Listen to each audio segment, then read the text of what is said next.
વાવ થરાદ વિસ્તારમાંથી શરૂ થયેલી દારૂ અને ડ્રગ્સ મુદ્દેની ચર્ચા હવે ફરી એકવાર ગરમાઈ ગઈ છે, જ્યાંથી જિજ્ઞેશ મેવાણી સૌપ્રથમ ખુલ્લેઆમ વેચાતા નશાના મુદ્દાઓ પર સવાલ ઉઠાવ્યા હતા. એ સ્થળે તેઓ ફરી એકવાર મોરચો સંભાળવાની તૈયારીમાં છે.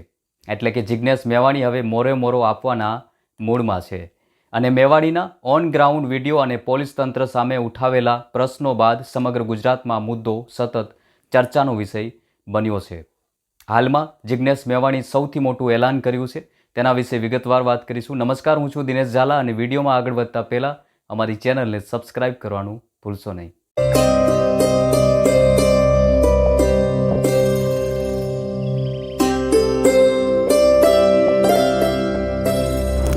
જિજ્ઞેશ મેવાણીના એક નિવેદન પછી સ્થિતિ વધુ તીવ્ર બની હતી. એક તરફ પોલીસે તેમની ભાષા અને અભિગમ પર આક્ષેપો કર્યા હતા, તો બીજી તરફ મોટા પ્રમાણમાં લોકો તેમના સમર્થનમાં રસ્તા પર ઉતર્યા હતા.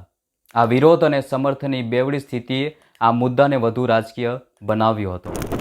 વાવ થરાદ વિસ્તારમાં મેવાણીના પક્ષમાં ભેગા થયેલા લોકોની સંખ્યા નોંધપાત્ર રહી હતી. વિવિધ સમાજોના આગેવાનો, સ્થાનિક વડીલો અને યુવાનો ખુલ્લેઆમ આગળ આવી મેવાણીના ઉઠાવેલા મુદ્દાને ન્યાય સંગમ ગણાવતા નજરે પડ્યા હતા. જિજ્ઞેશ મેવાણી ફરી એકવાર શું કહ્યું, જુઓ આ વિડીયોમાં. મિત્રો, આજે વાવ થરાદની જનતાએ જબરદસ્ત રંગ રાખ્યો. જે પોતાની એકતા, સંગઠન શક્તિ અને તાકાત સડકો પર બતાવી છે, સેલ્યુટ કરું છું, વંદન કરું છું.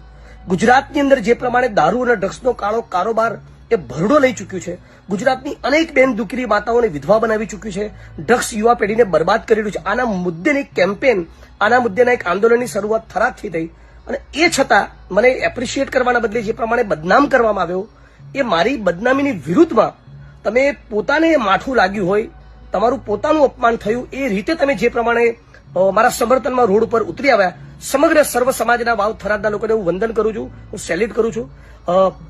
ગેનીબેન ઠાકોર, ગુલાબસિંહભાઈ રાજપૂત અને આખા દલિત સમાજના બધા જ અગ્રણીઓ, સર્વ સમાજના વડીલો, આગેવાનો, ક્ષત્રિય સમાજ, ચૌધરી સમાજ, ઠાકોર સમાજ મોટી સંખ્યામાં બધા જ લોકોએ જે પ્રમાણે સમર્થન કર્યું છે, બધા લોકોને હું દિલથી અભિનંદન પાઠવું છું, ધન્યવાદ કરું છું. અને આ જ પ્રમાણે સાથે મળીને આપણે લડતા રહીશું અને આખું થરાદ, આખું બનાસકાંઠા, આખું ગુજરાત એ ડ્રગ્સ મુક્ત બને એના માટે પ્રયત્ન કરતા રહીશું. હવે વધુ એક તાકાતવાળો કાર્યક્રમ 6 ડિસેમ્બરે કરીશું. ડોક્ટર બાબા સાહેબ આંબેડકરનો નિર્વાણ દિન છે, એ દિવસે હું આવું છું ફરી એકવાર થરાદ. તો ફરી એકવાર મોટો મોરચા માટે તૈયાર થઈ જાઓ. ફરી એકવાર તાકાત બતાવીએ, ફરી એકવાર સંગઠન શક્તિ બતાવીએ. 6 ડિસેમ્બરે સાંજે થરાદ. હવે નજર 6 ડિસેમ્બરની તરફ છે, જ્યારે મેવાણી થરાદમાં વધુ મોટા મોરચાનો કાર્યક્રમ કરવાની જાહેરાત કરી ચૂક્યા છે. આ મોરચો ક્ષેત્રમાં અને રાજ્યના રાજકીય વાતાવરણમાં કેટલી અસર કરશે તે જોવાનું મહત્વનું રહેશે. આ સમગ્ર પરિસ્થિતિમાં મુખ્ય પ્રશ્ન એ જ છે કે દારૂ અને ડ્રગ્સના કાળા કારોબાર સામે રાજ્ય સ્તરે કેટલી અસરકારક કાર્યવાહી થશે અને આ મુદ્દો રાજનીતિની ગરમીમાંથી નીકળીને સામાજિક ઉકેલ સુધી પહોંચશે કે નહીં.